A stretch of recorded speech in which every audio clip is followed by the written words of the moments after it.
Hola, ¿cómo están? Bueno, Ucrania sigue celebrando el éxito formidable de la operación Telaraña. Los ucranianos, por lo visto, son muy listos, ¿eh? Y han conseguido destruir en un solo día 41 aviones de guerra rusos. 41. 14 Tupolev 22 y 27 Tupolev 95. Estos últimos son mejores. Cada uno de esos Tupolev que Ucrania le ha destruido a Rusia en 5 aeródromos distintos costaba más o menos 30 millones de dólares. ¿Y saben ustedes cuánto costaba el dron ucraniano que destruyó a 41 aviones?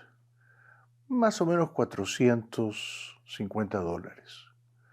O sea, los drones de fabricación ucraniana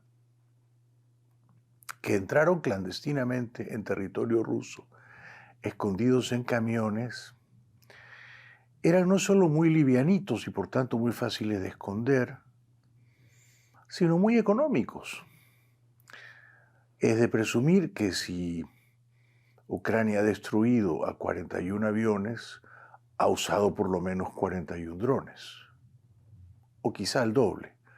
Quizá disparaba 2 drones contra cada avión, pero aún disparando 2 drones contra cada avión, destruir un avión de 30 millones de dólares de fabricación rusa le costaba a Ucrania menos de $1.000. Un negocio redondo, se diría, ¿no? Lo que todavía no está tan claro es cómo los ucranianos activaron los drones una vez que los camiones se habían acercado todo lo que tenían que acercarse a los aeródromos militares. Hay versiones dispares, hay versiones contradictorias. Según una versión que me parece particularmente fascinante, los drones estaban activados con inteligencia artificial. Por lo tanto, no tenía que ser disparado el dron por una persona, por el camionero o por alguien más, ya cerca del aeródromo militar. No. Quizá esos drones son tan modernos, son tan sofisticados, ya digo, son hechos en Ucrania, que cuando entran en territorio ruso,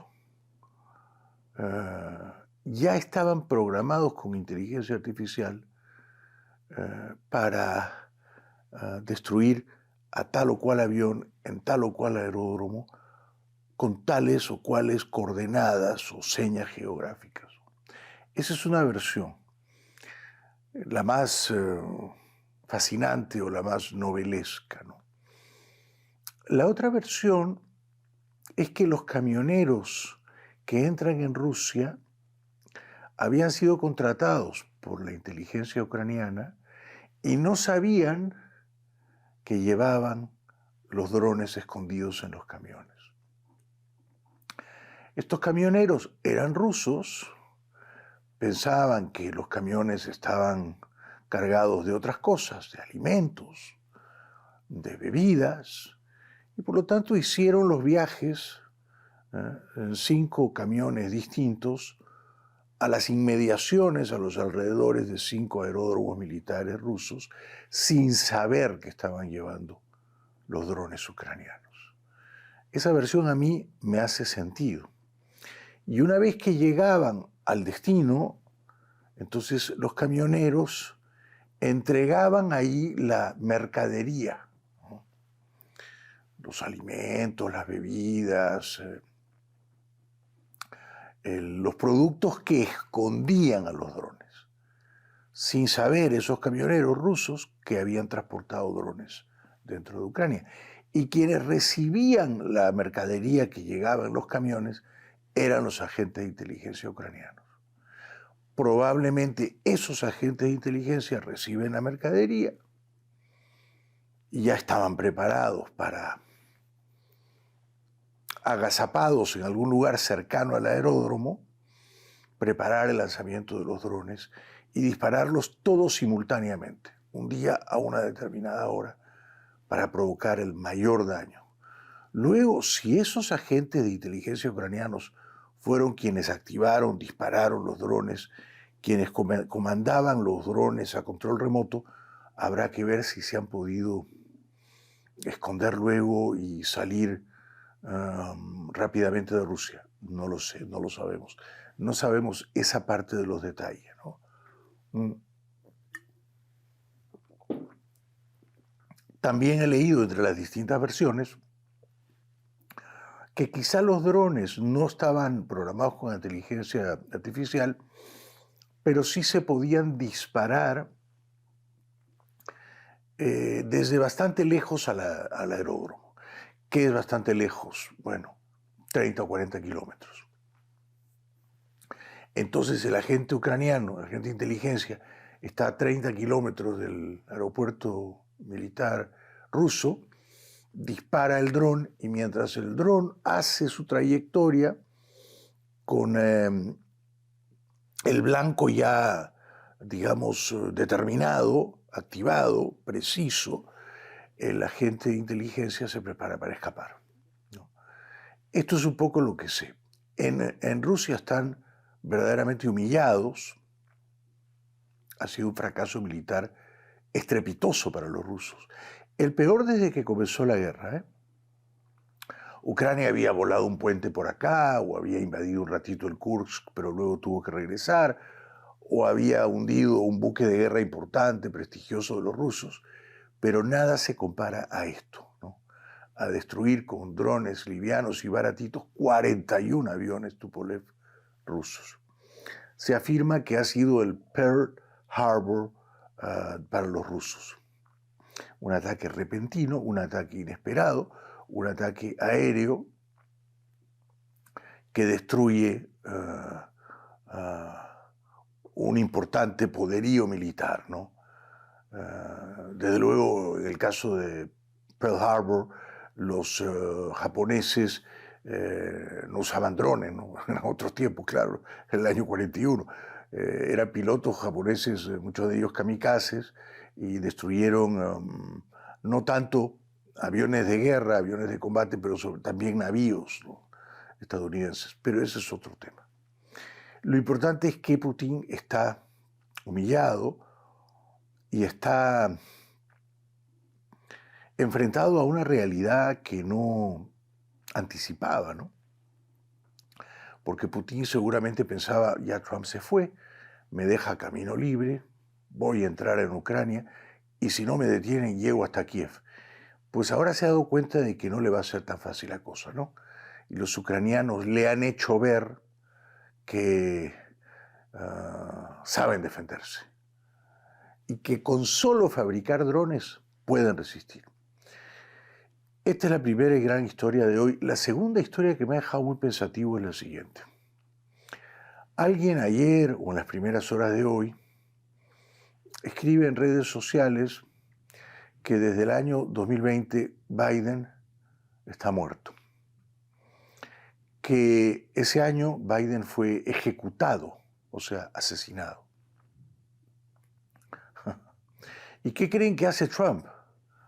Trump recoge ese escrito, ese tweet, ese trino, y lo, ¿cómo se dice? Lo repostea, ¿no es cierto? O sea, lo dignifica, le da tribuna, lo esparce en su propia red.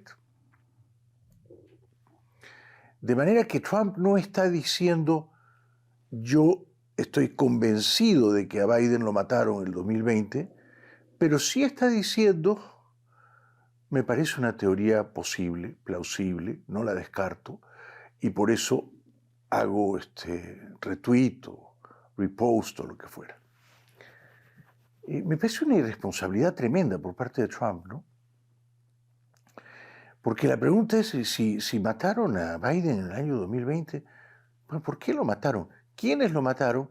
¿Y quién gobernó de enero del 21 a enero del 25? Increíblemente, la respuesta que Trump vuelve a dignificar, a propalar, a difundir como si fuera algo digno de tomar en serio, ¿no? Pero a Trump siempre le han gustado estas estúpidas teorías conspirativas, ¿no? Que ofenden no la inteligencia, sino el sentido común. Y entonces Trump repostea lo que dice alguien desde la absoluta, digamos, paranoia, y es que como mataron a Biden, porque no estaba en condiciones de ser un buen presidente, es decir, quienes lo mataron eran los propios operadores del Partido Demócrata, como mataron a Biden, entonces consiguieron a un doble de Biden. Ustedes pueden creer eso. Y los 4 años que Biden fue presidente, Biden estaba muerto y gobernaba un doble de Biden.